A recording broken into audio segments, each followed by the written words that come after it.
One of the questions that I receive most often is child support. How on earth is it calculated, and is it going to be different for me than it is for my spouse or for my former spouse or anything in between?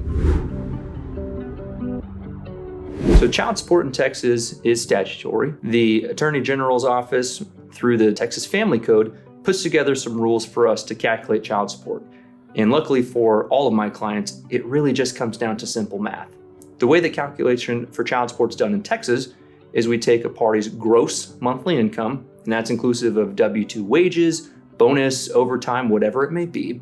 And then the Attorney General outlines a handful of deductions that the obligor, the person paying child support, is going to receive from that gross amount. So for example, we take your gross monthly income, whatever dollars you're receiving, and then if you're a payor of child support, you'll get a deduction for federal income tax, you'll get a deduction for Social Security, and you'll get a deduction for Medicare, which is roughly 1.45%. It'll look a little bit different in our calculation than it may look on your normal pay stub. You will also receive a deduction if you are providing health insurance for your children, be it for one child or for 4 children. Whatever it may be, you'll get a dollar for dollar deduction from that amount.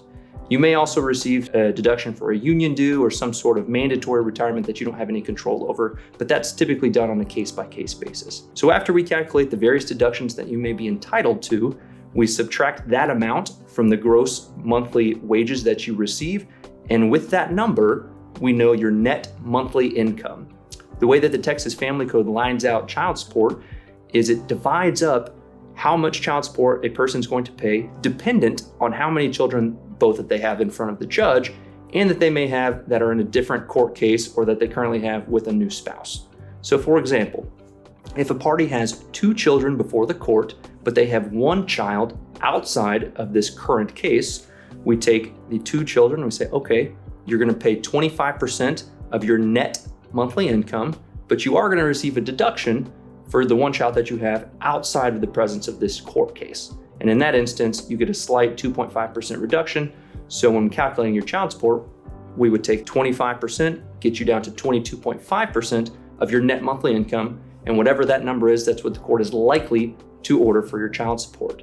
And again, this varies by a case-by-case basis. It's very dependent on whether or not we can calculate properly the amount of income a particular party has. So at the end of the day, child support, albeit just straight math, is still going to come down to reach an agreement or go ask a judge. So oftentimes I'm asked, do we have to do the percentage that Family Code lines out? The answer is absolutely not. Under the assumption that you and your spouse or your soon-to-be ex-spouse, or really just the other parent involved in your court case, are willing to come to an agreement on a number that differs from what we call guideline child support. Ultimately, everybody is hoping to pay the least amount of child support if at all possible. But again, what the court's job is to do is to determine what's in the best interest of the child or children. And the way that the Family Code lines that up is to give you straight guideline numbers with which to work.